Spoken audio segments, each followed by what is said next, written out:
all these old school songs and stuff? Like, I hook you in.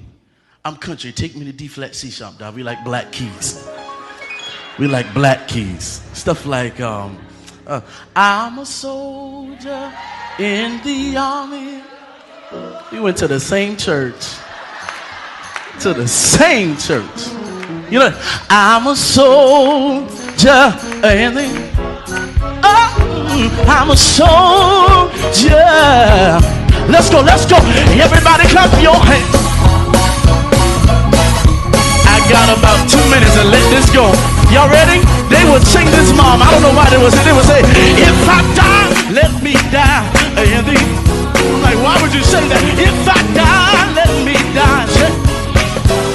Oh, if I die, let me die. Yeah, if I die, let me die. Sunday morning, everybody clap your hands. I feel churchy. I feel protected. Yeah, yeah, yeah. Everybody clap your hands. Gonna ride it. Gonna ride it. Gonna ride it. Gonna ride it. Gonna ride it. 2, 3. So I grew up on stuff like that, and I didn't understand the songs. And so another song will come out of the blue. Some of y'all may not know this. You may. They will say, something on the inside, working on the outside. Oh, what a change in my life. I told you. Something on the inside, working on the outside. Oh, what a change in my life. And then we'll do it. Everybody clap your hands.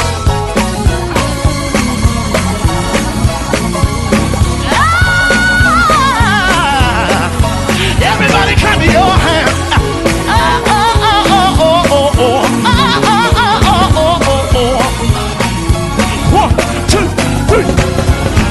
So I was little, and so I just remember moving around, clapping my hands and jumping. And I'm like, bruh, these songs are really, really good. So somebody will jump up, and then you'll hear another one like this. It will say, live and he love me. Die.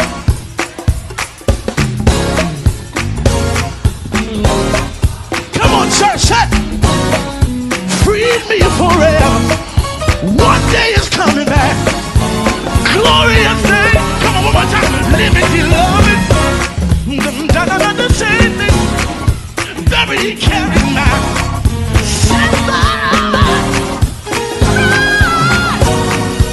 free me forever. Come on, y'all. One day. Let's go, agape. Here we go. Everybody clap your hands. I'm going down memory lane. 1, 2, 3. Jesus, I'll never forget what you done for me. You say what? Jesus, I'll never say how you what? Oh, Jesus, I'll never forget. No, never. I said, God is a good God. Come on, church. I said, God is a good God. I said, God is a good God. I said, God is a good God. Last time, y'all, everybody clap your hand. Clap your hand. Like the devil's in between it. Clap your hand. Everybody clap your hand.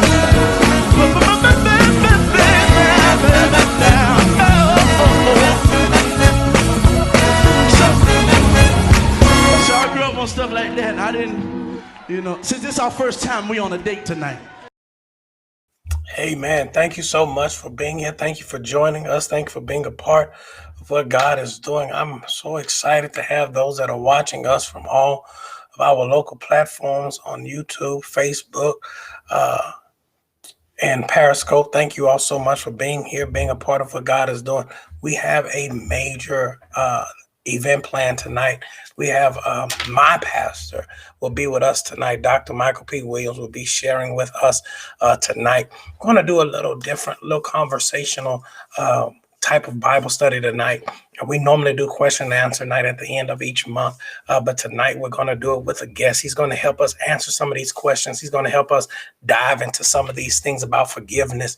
We've been working with this all month long, kind of walked heavy all month. So we're excited about that. Just a couple of quick announcements we wanted to share with you before we get started. Remember, every day at noon, we have our daily love from him above at 12 o'clock. Thank you so much for those that have allowed me to take a little time of rest. We're going to kick that back up very, very soon. Remember, weekly prayer on Zoom. It's where we come in and have an intense moment of prayer with just the family. If you feel like you part of the family, join us at 7 p.m. It's open to everybody, but this takes a little extra effort to get on Zoom and to just get in and be a part of what God is doing. Remember, first Sunday in April is Resurrection Sunday. We're having a combined event on that Sunday. We're going to have our Family and Friends Day, as well as Resurrection Sunday, as well as an Easter egg hunt, all on one day. So bring your family, bring your friends, bring your lawn chairs. I promise you don't want to miss what God is doing. Last but not least, y'all know we are still celebrating our First Lady first pioneering book. We're talking about pioneering 7 leadership essentials for innovative leaders. So we're talking about pushing this to the next level. So let's celebrate her. Go on her website, eliterevive.com/pioneer, and get that book today. I promise you, it is well worth it. I won't take up any more time. I don't want to get into our time that we have to talk tonight, but our guest tonight, he is the founding senior pastor of the Genesis Church. He's a long time mentor of mine. I'll tell the story in private. Y'all don't need to hear all of that. He is the most influential preacher pastor in my life. I say it in private. I said in our church meetings, there would not be a victory without this man. His wisdom, his guidance, his love has been shown. And he's our guest tonight because if nothing else, he's shown me what it is to be a person that has learned how to forgive and be able to forgive. His father, grandfather, he's a lover of people, more bark than bite. He is the educated, as an old preacher say, got the fire and the burning and the learning. So I'm through with that. All right, I ain't gonna cut up too bad. All right, so I'm gonna introduce to you my pastor, the pastor of the Genesis Church, the founding pastor, the one and only Dr. Michael P. Williams. Come on, sir. Thank you, Pastor Petteway. I'm so glad I appreciate this opportunity to be able to share. I don't want to take up much time, but I do want to say how proud I am of the great work that you're doing and of the Victory Community Church and how you are developing champions for Christ in that ministry. You and First Lady Sheikah are son and daughter to Donna and I, and we love you. You left a great hole in our ministry when God launched you and sent you forth. But it's always important, not just how you come, but how you leave. And the people at Genesis love you and love Sheikah and love the kids, and we miss you. But you were the person who pretty much had their hands on everything that was constructive in the ministry and handled that. I hope those experiences have been helpful for you in the work that you're doing today, because I was able to turn my back and trust you and not worry. And I still stay on the phone with you. Otis, where's this? And what did I do with that? And how can I find this? And you're so patient with me. And as you know, as folk get older, you got to be patient with them. And so you've been very patient with me.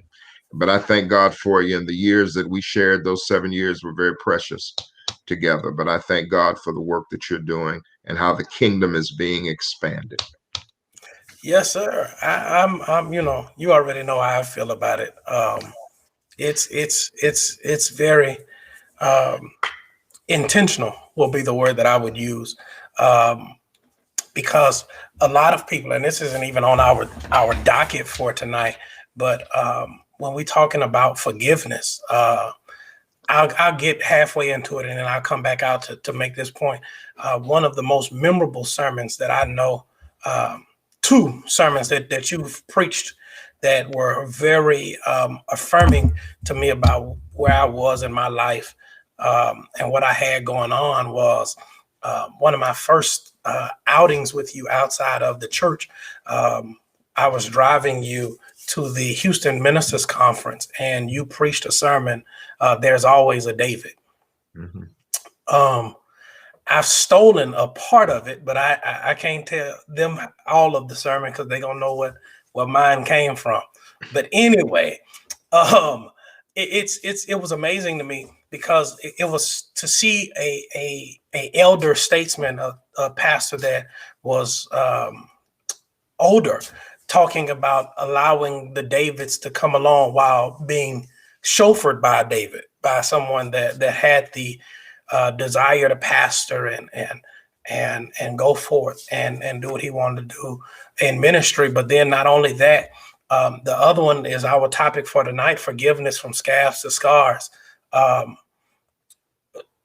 Little known Black history fact: I have almost every manuscript you have that has been typed. I don't know how many preachers can say that, but I got 90% of them that have been typed at any point. Now, I can't read the handwriting, but I got that manuscript typed up. If it was typed, I got it. But it was one of the most memorable sermons because it taught me what forgiveness was actually about.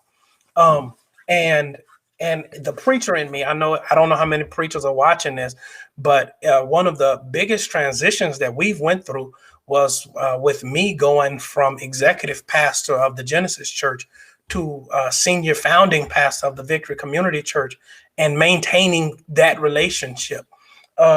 For you, as you know, I know what my side of it looked like, but for you, how was that as a processing, and not necessarily of quote unquote the temporary of forgiveness, but it was a restructuring of our relationship? Because like you said, I left a hole for you. I think the good news is that it wasn't a tear. It wasn't a split. There was no negative emotions connected to it. You had always expressed your desire one day to pastor. And I think that as things came together for you, thought it would be, and I think correctly so, better for you to pioneer than to lock into some of these churches that are already locked into their particular mindset of how to do ministry. And I told you, and I felt like it would give you a broader template in which to do what you were doing. So it was regret. It was mixed emotions. I hated to see you go, but I knew that it was the season for you to go. And so I could rejoice in that and do whatever I could to help prepare you for the transition. And I know that there was some frustration, in seeing some of your peers get called to churches and so forth. But I told you, and I think you saw, that you would do more pastoring with me where you were in terms of leading people, teaching, preaching, developing programs, understanding accountability. And I think you also got a chance to see why some of the things that bugged me and why they annoyed me the way they did. And, that my response wasn't always the best, but you understood now some of the frustrations connected to that. So it was easy. There was nothing to forgive, and we didn't have a break. It was just a transition from one thing to another. And I know this is not for preachers. I'm just throwing this out here to get us on the path, because sure. I'm going the long way to the short spot, because we went that route. It was, like you said, it was never a tear, but because it was a hole left in ministry, it easily could have turned. And I think, and I talk about it to any preacher that that has asked me, is that it was intentional to not create that issue. But for you, one of the takeaways that I had at Genesis that was very memorable to me was you knew how to let stuff go. Historically, across the country, Dr. Williams, you're known for being a straight shooter. Tell it like it is to any and everybody. But what most people don't know about you is once you tell it, you're through with it. There is no carried emotions past that moment. Like, you know, I would tell people, laugh at me because I would tell them the stories of staff meetings that it would get hostile in the staff meeting because something had to happen. It had to get done. You were passionate about it. But after it happened, you would kind of move on. It was, you know, what we going to eat? What we going to, you know, let's go home. What else going on with your life? It was through. How did you, is that just a natural personality thing for you? How do you view forgiveness on stuff like that? Because I've seen, like I said, I've seen you in different lights where I've seen people that literally drop the ball and you kind of, it happens, you know, you have your moment and you. I think some of it is personality. I mean, I think maybe most of it. I'm not a grudge holder. That's just not my personality. I just don't take things past that. It's not that I don't have hurts, but I refuse to nourish them because they only grow and they only prosper if you nourish them. If you rehearse them, if you nurse them, then they do that. But my basic personality is that I don't hold grudges. As I've gotten older, I believe I've become more sensitive to how the other person receives what I have to say. When I was your age, I really didn't care. But now, almost 70, and 50 years in ministry, 50 years preaching, I've come to the point that, yeah, just because I said it, just because it's true, maybe that wasn't the best way to say it. Maybe that wasn't the right way to say it. And I need to be concerned about the sensibilities of people who are built differently than I am, because everybody's not built the same way. And see, as pastors, we have to treat everybody fairly, but we can't treat everybody equally because everybody's not the same. Everybody's not the same. And you run into people that I've had people that I can get on to and be mad at and argue with, and then it's through. Then I got some people that I can say something to them and that'll hurt them at the deepest. And so you have to try to understand who that person is. Yeah, I've seen it. I've experienced that. So to you. First word in the title of this, because I stole all of this from you. This your sermon. Okay.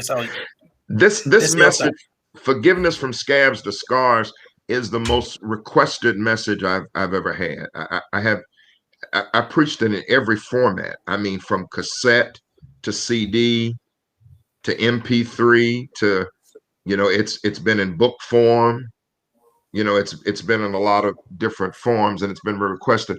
And it was the result of a personal and professional trauma in my life. I came to Houston in 1984 to pastor the Antioch Baptist Church in downtown Houston, which is the oldest Black church in the city, founded in 1866. And it was a troubled church. I was the sixth pastor in 18 years, and I stayed there 19 months. And the Lord blessed me in those 19 months. I had 1,400 people join, and I left there with 800 people. But we had been in court, and it was a very public thing. And the day that the church separated, it was all on television. And, you know, and I was just really, I had one group that just despised me and excoriated me. And then I had a group of people who were with me and supported me. And then we started Joy Tabernacle out of that ministry. And even though I had moved forward, and even though the Lord was blessing the ministry, I still had a lot of stuff inside of me, to the point that if somebody would say to me, "Don't I know you from somewhere? Haven't I seen you?" Man, that thing would send me right off. Or if I see one of those people who had been adversaries of mine, it would send me right off. And there was a poison inside of me that God got out through that message, because he let me know that scabs are designed to be transitional in the healing process. You have the open wound, and then you have the scab, but the scab is not designed to stay there forever. It's intended to fall off. And when what's left is a scar. And there's nothing wrong with scars, because Jesus has scars. He has them in his hands, but he doesn't have scabs. And most of our relationships are scabrous. People are walking around with all these hurts that have only halfway healed. So if something is said or something is done, it knocks off the scab, and it's available again for reinfection. as from the beginning. And so the Lord gave me that message that he's trying to get us from scabs to scars, because he's promised to heal us. And so he healed my emotions through that message in terms of dealing with that, to the point that I've had many contacts with people that I was at odds with down there, and all kinds of different relationships. I've been in public office, and you had to deal with a lot of these people and run into them. And God really healed me from that. I never had to do that. And it helped me understand that if we want to emulate God in any significant kind of way, there's nothing we can do that shows more of who God is than to forgive. Because Jesus said himself that the entire issue is the forgiveness of sins. He tells us in the Gospel of John, when he breathes on them and says, receive the Holy Spirit, he said, your sins are forgiven, and whatever sins you forgive. In Mark 11:25, he says, whenever you stand praying, if you have anything against anyone, pray for them so that your Father in heaven might forgive you. And that's really the issue. If we want our prayer lives to be effective, if we want God to forgive us, what does he tell us in the model prayer? Forgive us our trespasses as we forgive those who trespass against us. And so that's the background and how that message came about. And I have preached it almost every year that the Lord has given me in some context or another. So it was most people don't see this side of preaching.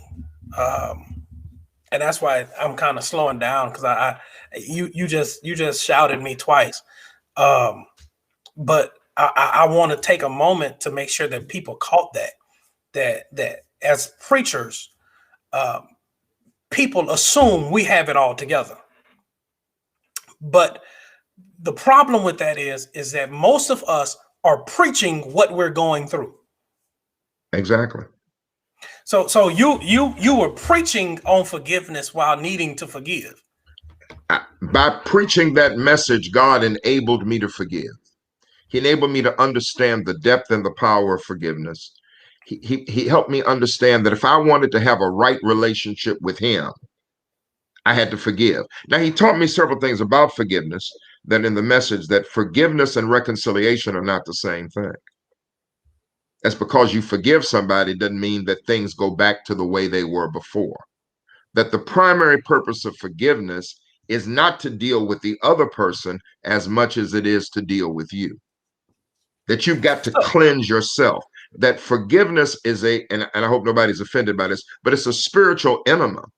It allows us to flush out the toxins and the poisons that the enemy has been able to put in our life because of offense. There's nothing that's going to happen greater in your life than offense. We're offended by all kinds of people, by family, by friends, at church. I hear people all the time talking about church hurt. The church hurt me. No, the church didn't hurt you. People in the church hurt you. And the way to deal with that is forgiveness. That when we forgive somebody, I mentioned this in the message and in the book, that a lady said, I'm just not going to forgive. I'm not going to forgive him for what he did for me, because I'm not letting him off the hook. And I said, that's not the problem. The hook is in you. Hook is not in him. He's moved on. You're the one still angry and frustrated. So what it allows us to do is literally flush the toilet, flush ourselves of what's inside. And what's at stake if we don't forgive? First of all, our prayer lives, because the Father's not going to hear us when we pray. The second thing, our forgiveness with him, because we're constantly in a state of offending God, and we need to be forgiven.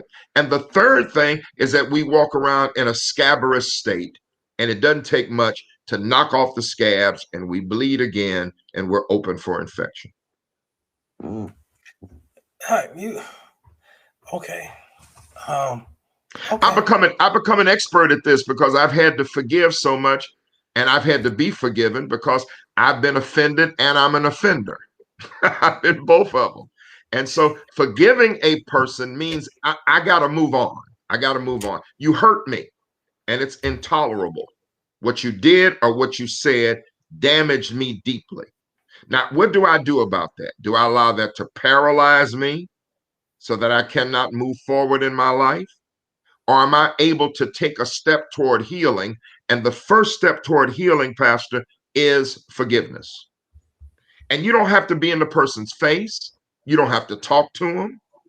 You don't have to have interaction with them. Because I'm going to be real honest with you. It's some people that I've forgiven that I don't want a relationship with. I don't need to see them. I don't need to be around them. So let me go to your one of your takeaways, because again, that's why I mentioned everything on purpose. I got the notes. Okay. I got everything. I ain't got. I'm operating from memory. So. No, I got it. I ain't giving nothing out. I ain't giving nothing away. So one of the takeaways in your sermon was forgiveness does not mean immediate reconciliation, nor does it require a face-to-face encounter. One of the things that I've tried to labor with this month has been forgiveness is an inside job. That's a good way to put it. Yeah. A lot of people struggle because trying to think how I can explain it.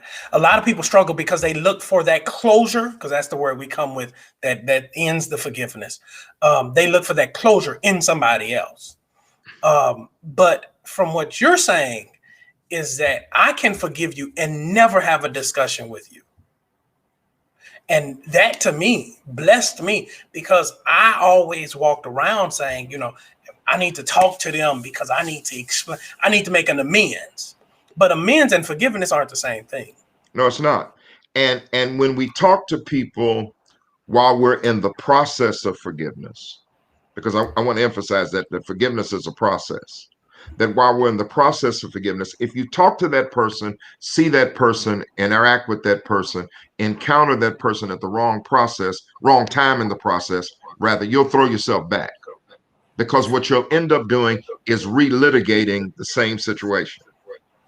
The same things that brought you to that place, you'll end up talking about. So the best thing to do initially is just to say, I forgive you. They say, well, do you really feel that? Well, I gotta fake it till I make it. I gotta keep saying it. I forgive you, I forgive you, I forgive you, until it clicks, because I've got to be able to cleanse myself. I like what you said, and I'm going to use that. It's an inside job. It's got to start with me before it goes anywhere else. Yeah. Before it goes anywhere else. That was you blessed me with that. It's. I mean, the comments is coming up. If y'all got questions, y'all shoot them in the comments. We here to answer questions as well. One of the other takeaways you gave me in this manuscript that I don't think you knew I had, but anyway, that's not it. To forgive, this is the one that blew me out of the water. To forgive is not to sanction the hurting act. No. The reason you have to forgive is because you were hurt. What did Jesus say? Father, forgive them, for they know not what they do. They've done something. That they've abused my body. They beat me within an inch of my life. They've spit on me. They've in any and every way humiliated me. And Lord, forgive them, for they know not what they do. That forgiveness is an act that refuses to sanction the fact that you have hurt me. Now, I'm not getting an agreement with the fact that you did what you did. The fact that I have to forgive you means that I am hurt. I'm damaged.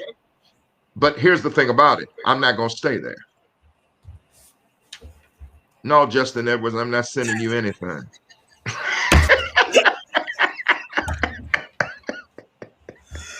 He don't want it. It's heavy, Doc. It's a large file, Doc. Sister Glenda, God bless you. That's kind of you to be on here. Our worship pastor.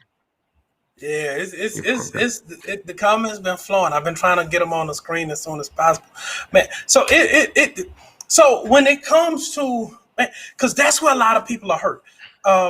I say it a different way. I said that forgiveness does not rebuild the bridge of relationship. Is that when I forgive you, we don't go back to where we were before. No. Because I learned the lesson. So sometimes the ending of the relationship is it's still, I can end the relationship and still forgive. Right. Now, let me just say this. The desired result is reconciliation and wholeness. But that's the ultimate process and the most desired result. But that does not have to happen for a person to forgive. There is no better example than that kind of forgiveness than the prodigal son. Right. He comes back home, and his father doesn't tell him, hit the road, Jack. His father receives him, but what does he do? The boy, first of all, repents. He acknowledges his shortcoming. He acknowledges the hurt of his father, and he's willing to submit to whatever he's supposed to suffer from. But his father wouldn't allow that, because as in all the parables, the main character is God. That's how God treats us. That we come to him dead wrong. Dead wrong. And he forgives us.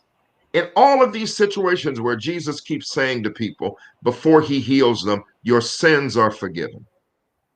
Because the power to, let me put it like this.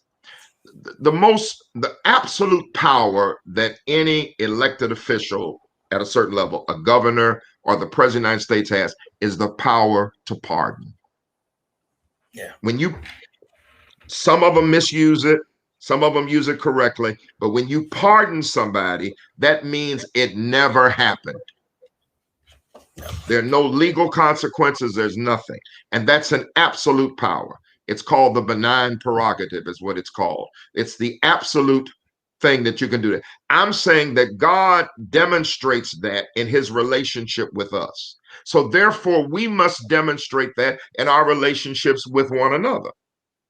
Because if we don't, we will stay sick.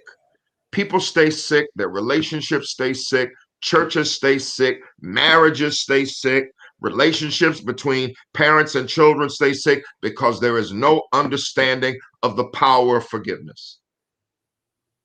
That I got to forgive you. I got to forgive you, first of all, because I got to get right. Because if I don't, my prayer life is affected. My relationship with God is affected. And you're not important enough to damage that. So I'm going to forgive you and move on. So,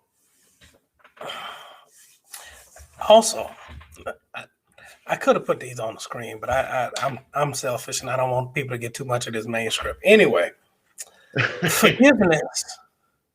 Forgiveness is, you define forgiveness in this manuscript that says, forgiveness is a divine action for which there is a human parallel. Through forgiveness, we imitate one of the most precious, essential attributes of God's character. Yes.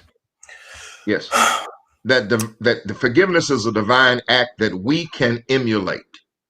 As I said in the beginning, if you want to, there's some ways that we cannot act like God. He's omnipotent, all power, omniscient, knows everything, omnipresent, everywhere. But when it comes to the moral nature of God, his righteousness, we can emulate that. And nothing shows the character of God greater than his willingness to forgive, because our stuff is raggedy. Yeah, it's ragged. I mean, we have, for all have sinned and come short of the glory of God. But look at what he does. He forgives us.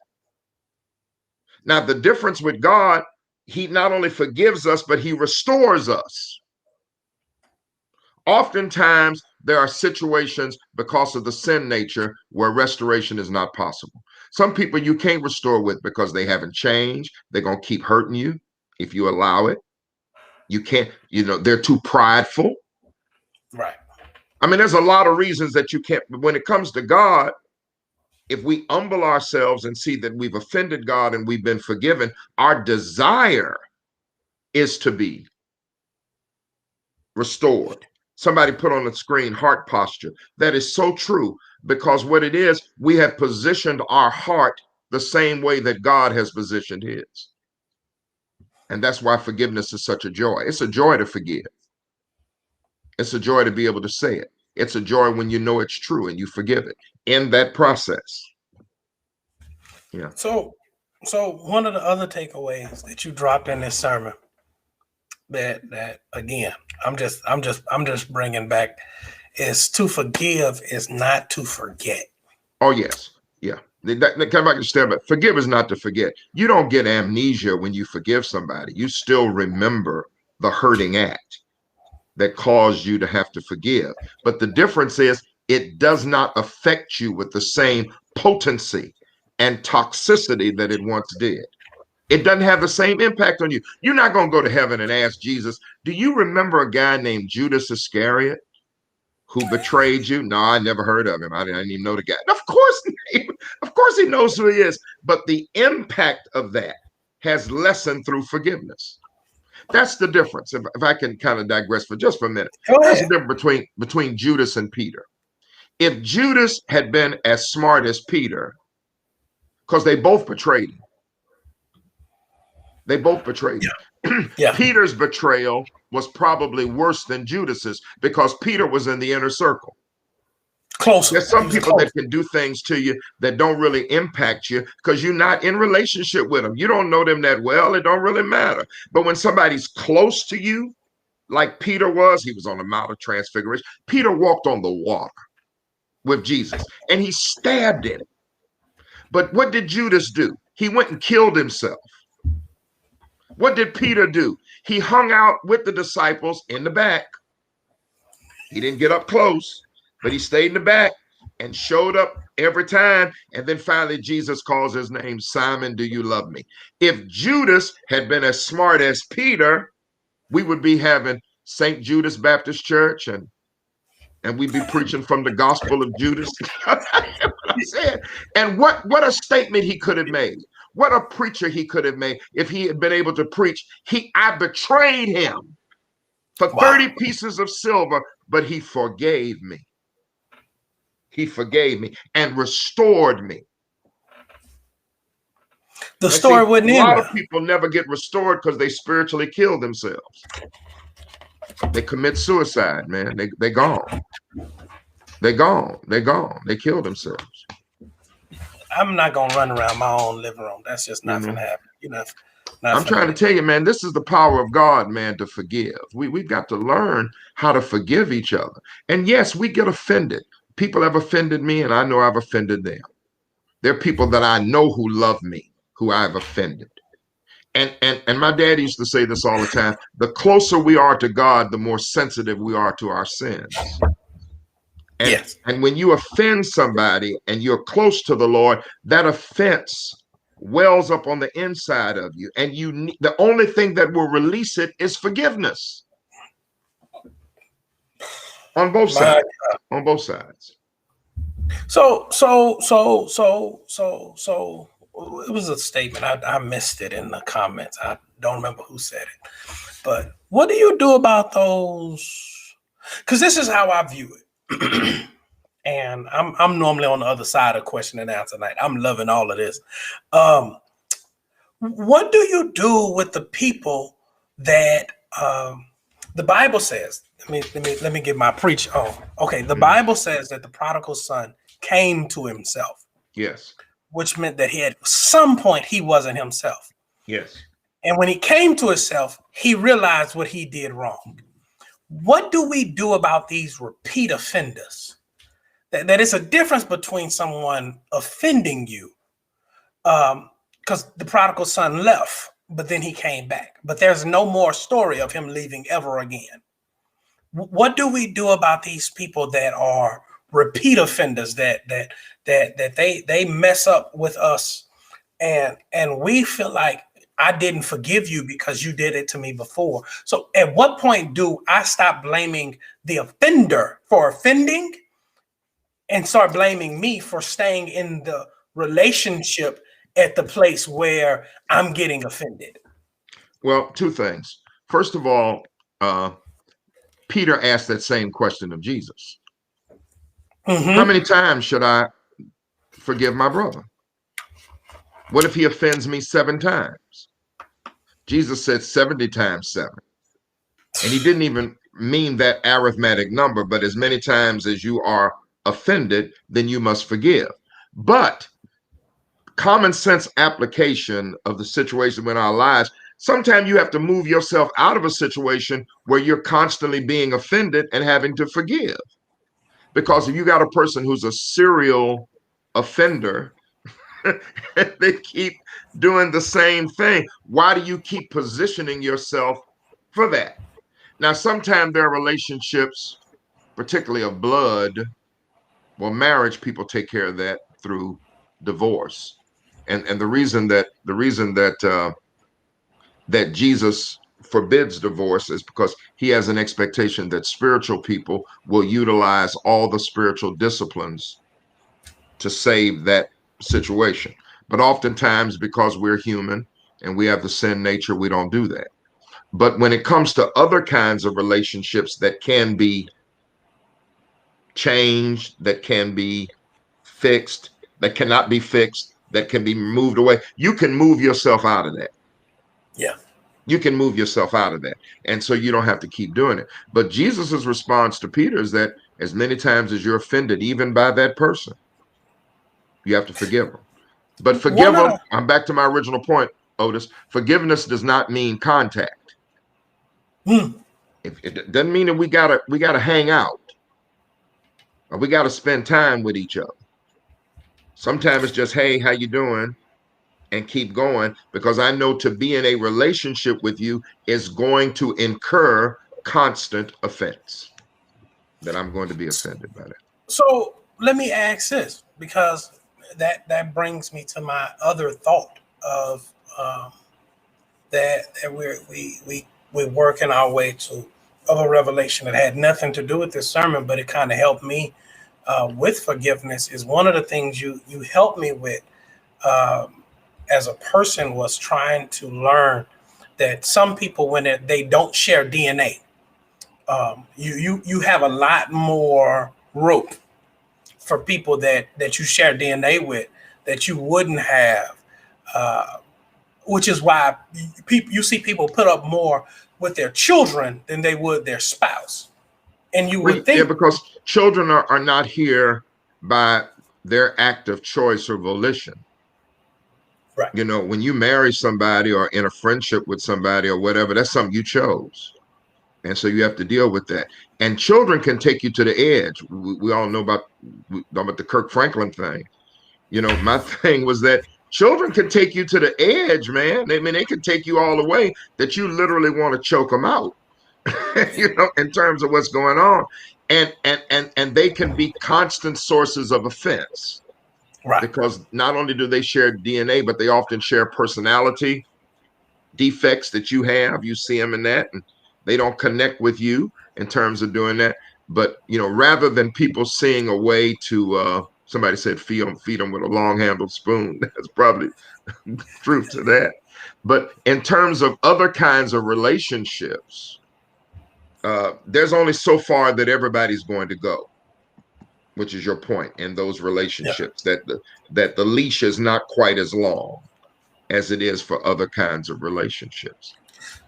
So let's. I mean, you brought it up. I mean, I'm waiting on some questions, but while we got about 10 more minutes here, let me ask you this: when it comes to parental children relationships, I wholeheartedly believe, you know, I'm in agreement that there's a tier, and it shifts with parenting adult children. You are very open that you parent your children differently. I know all three of your children. Yeah. What one can take totally fine would totally destroy another one. And what one can take from you probably couldn't take it from anybody else. You have one daughter that reminds me so much of, I was going to call her nickname on the stream, of First Lady Williams. Mm-hmm. And you have another one that's a mirror image of you. You can't parent them the same, but you don't parent either one of them in any communication way, the way that you would deal with your wife. when I'm talking about forgiveness, is that a DNA-ish? Because one of the skills that you carry that I've always prayed to God to be able to get is you taught me that you can't coach everybody the same. You can't, and people that are coaches and in leadership and try to handle everybody the same way normally don't do well. You're gonna have to let LeBron be a little late and not ride him like you would the guy that's on the bench. He should be practicing more. When it comes to forgiveness, though, what are your views about handling one with a lighter touch because they can't handle it in the front of people that you've handled with a heavier hand? Yeah, I think the more you know people, whether they're blood relatives or spouses or dear friends, you understand what their limits are. You understand what their particular capacities are. You understand what their personality is in responding to offense. I got different friends that I operate with in different ways because they have different personalities. And so to talk to one of them one way may not bother that person, but it would totally damage the relationship in another way. And so I learned that as years go by, because I used to kind of be, without much filter. And I probably kind of say, whatever's on my mind and let the chips fall where they may. And if you can't deal with it, that ain't my problem. And I've understand that's not true. And I think part of learning that is dealing with my kids because they're all three. And I have three different kinds of relationships with them based on who they are and who I am. And so I think that's unavoidable. I think anybody talks about, well, you can love your children equally, because I wouldn't trade one of them for the other and do that. But you can't say that you treat them all the same, because they're not all the same. They're different. They're different people. And so it's the same way with the church. And I kind of tried to say that in the beginning, that you cannot treat everybody equally, but you can treat everybody fairly. Jesus didn't even do that. Peter, James, and John got to go some places the other guys didn't go. And I'm sure that some of the rest of the disciples demonstrated that they had some problems with that. But whatever he needed to do in their lives required that kind of closeness, as opposed to some other things. So one of the things when it comes to forgiveness, we see, many biblical texts about, the way that Jesus handled the forgiving of sins, the erasing of the past, of their issues.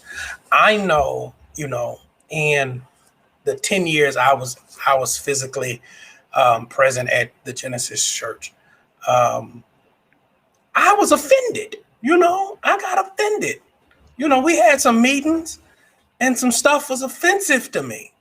But I realized, very early on that two things. One, to maintain relationship, you can't take everything personal. Even if it's said to you, it's probably not personal. And most people in ministry, the old saints had the song, "We'll understand it better by and by." Further along, we'll know all about it. We shout about that stuff. But one of the things that has really, threw me off more than anything when it came to ministry, especially in my time at the Genesis Church, was, some of the lessons you taught were long lessons. You're right. I was frustrated. I would be there and, you were teaching Bible study, you were preaching every Sunday, and I'm looking at friends of mine that are now pastoring churches, and they got this stuff going on.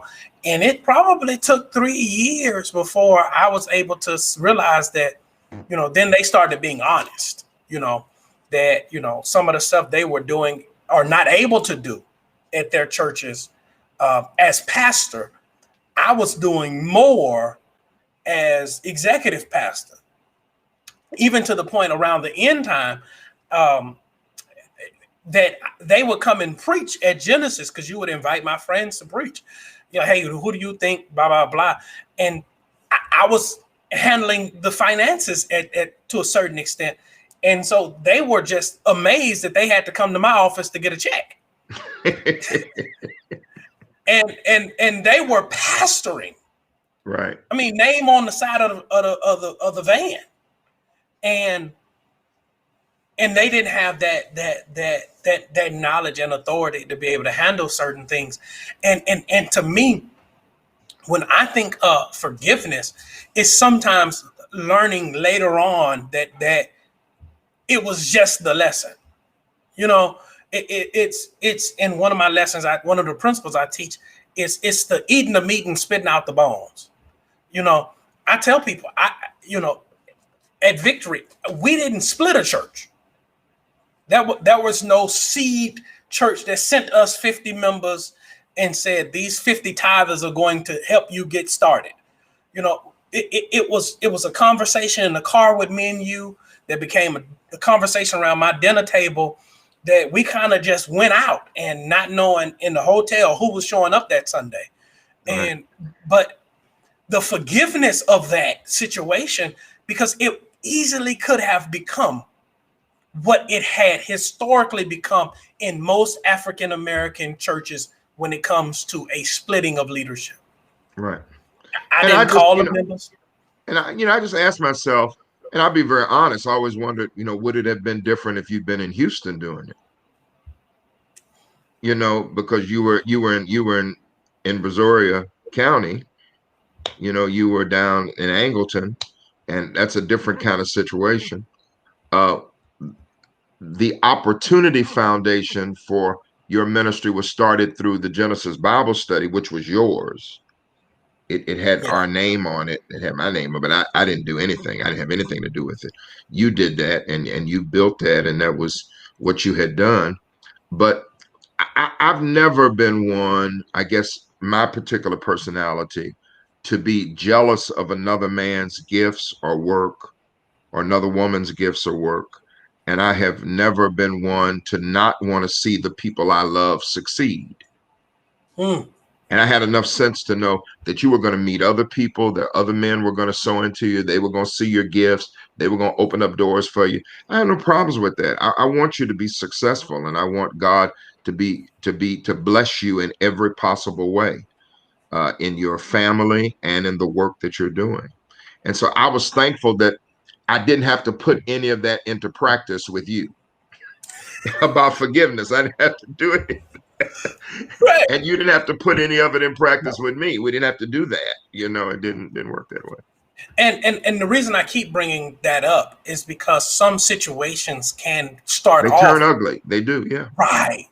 Right. And that's because as you share with me the doors that are open for you and the things that you've done and the places that you've been and how God, man, I rejoice in that. I really do.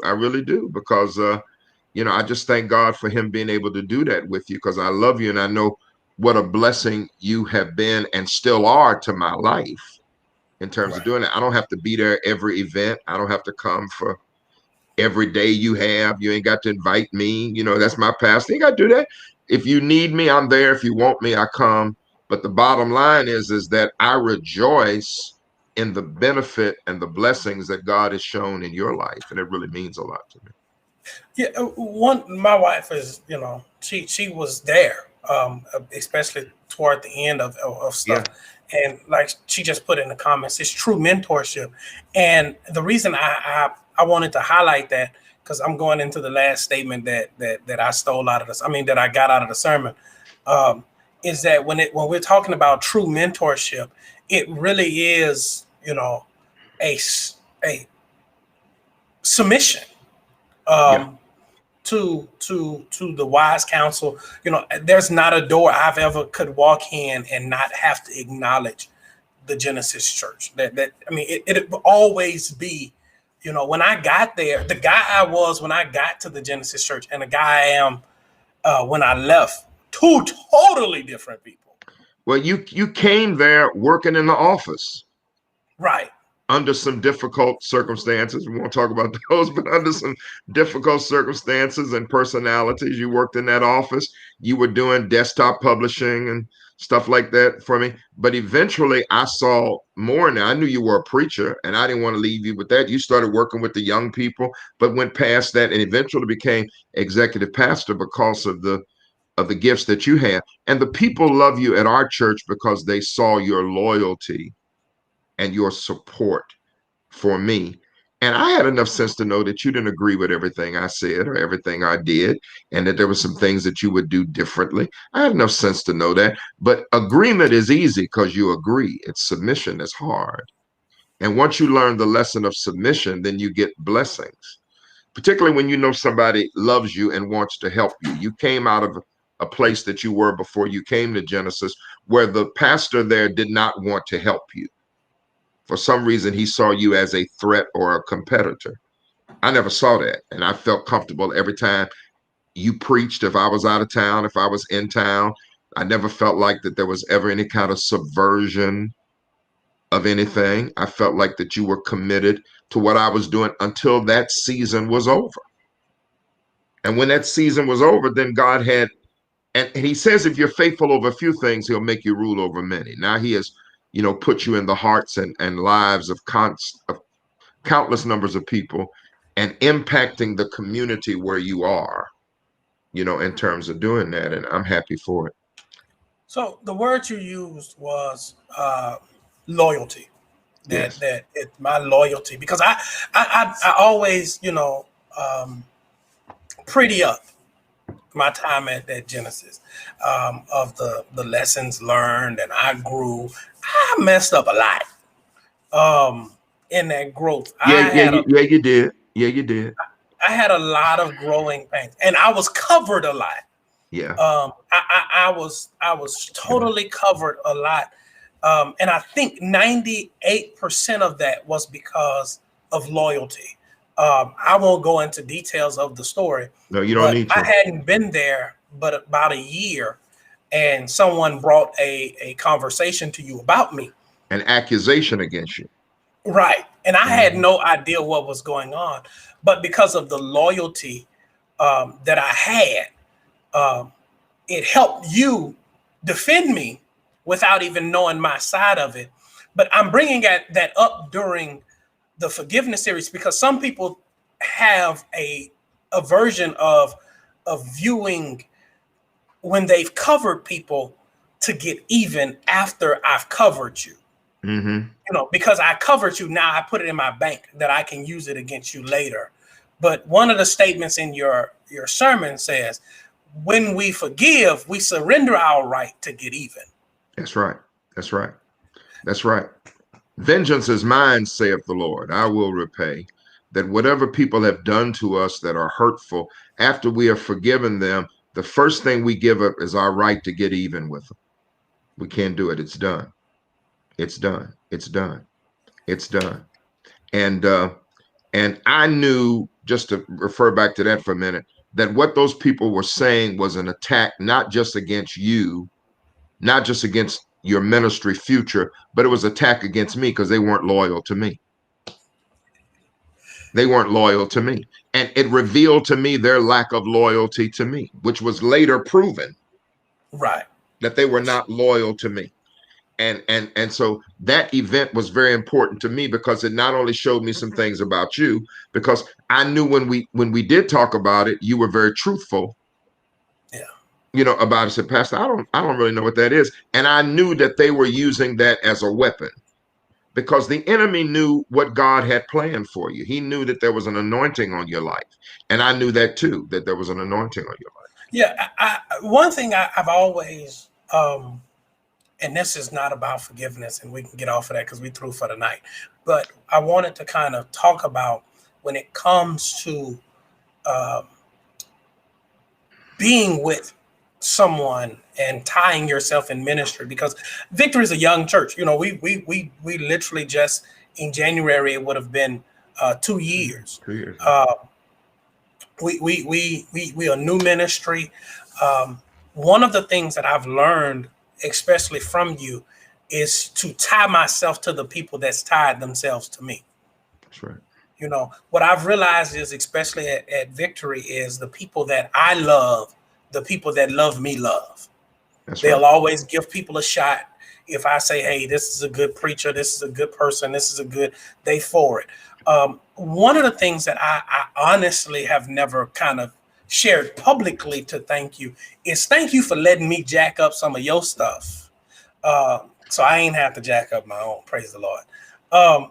Because, you know, there were a lot of times in ministry, I wanted to do certain stuff, and your wisdom was able to kind of pull me back in, which has helped me as a pastor, because, you know, the only rash decision I did was going to get a building. That's why I just jumped in like, hey, this is available, let's go do it. And people didn't understand it, but I knew what God, and the problem was God told me, and I knew it was God because when I walked in the building, I seen the vision of what it could be. And other people that were with me didn't see it, which let me know it had to be God because it was too clear for me. But I also saw in you some of the stuff that you would tell me, you know, don't rush, don't handle this, don't do this, don't do. And I always thought you were just kind of, at the time, which is why I'm talking about this during forgiveness, is because I took offense because he don't want me to go. He ain't ready for me to do.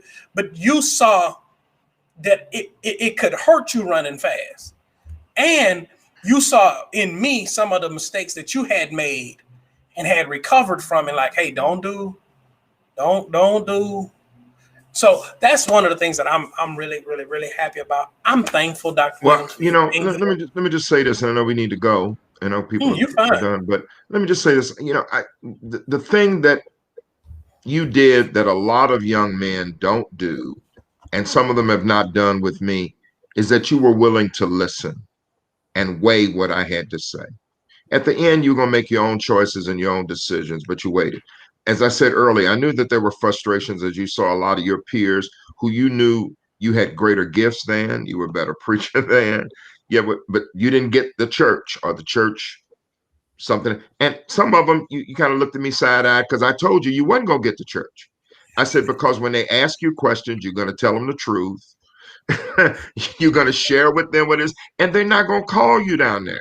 I said, when the time comes, the Lord will open up the door for you. I knew I had to put my personal feelings about you leaving to the side. And the most important thing, because I knew that it was God's will and the anointing was on your life. And he gave you a partner to work that ministry with you. A lot of men have wives, but everybody doesn't have partners. And you had a partner in ministry to work with. And when that came together, I said, this is the season. This is the season. So just pick your face up, Michael, and whatever it is you got to do. And you know you're happy, but you know you're also sad, and that's mixed emotions. But I knew God went for it, but I knew you would listen to me when I said, don't worry about that. Don't worry about that. It's not going to happen right now, but don't worry about that. Don't do that. And even since you've been there at Victory, you don't need to get directions from me. But if there is a decision in your life that's consequential, you call me. Oh, yeah. Pastor, what you think about this? What you think about this? At the end of the day, I got no sense to know that you the pastor there. You're going to do what's best. But I do know you are a man who listens to counsel and weighs it. And that's why the Lord is going to bless what you're doing, man. That's why the Lord is going to bless. And it's giving you these wonderful people that you have an amazing partner in Sheikah. You have an amazing partner, and y'all are going to do extraordinary things in ministry. I just pray the Lord lets me live long enough to see those things. And then I always have a place to preach when I didn't get old. You could say it. We got Pop Williams this morning. He's going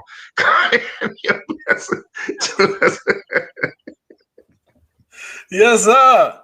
Yes, sir. No, and tell Justin I'm not sending him no transcript on nothing. For him to be running around the country preaching that sermon. Man, no, you can't. That one, that's one that's stamped. You can't do that one with ease. No, I'm overjoyed. Thank you so much. Man, I appreciate this. This is wonderful, and you've always been so tech minded. You've helped us so much in terms of developing. I just love what you got here and what you're doing and your worship, and I'm blessed by it. And I just love you, man. Thank you so. so much. Thank you, everybody, for being here tonight. We're going to do this again soon. Thank you so much. Again, on Tuesday nights, we ask everybody to sow a seed of a minimum of $20. If you have not sown your tithe, please remember to do that tonight. Thank you, everybody, so much for being here. Thank you for being a part. Thank Dr. Williams for being here. Remember when our 106 challenge, 100% of people tithing for 6 months, we're asking you to partner with us to see this great, powerful move of God through our giving as we trust God with the tithe. Thank you so much. Remember, last but not least, remember our First Lady's book will be is set for pre-order. Will be shipping out soon. You don't want to miss and get this book. Come on, y'all. We can do it. We can put this. Y'all, I want to come on one Sunday and just tell y'all we on the Amazon bestsellers list. Y'all don't even understand how far I'm pushing it. So let's go. Let's do it, man. Let's go. Y'all know we go out every single time with the praise, because we believe that when you have worship, you ought to end with something to shout about. Thank you all. I love you. See you all tomorrow at noon. Be blessed.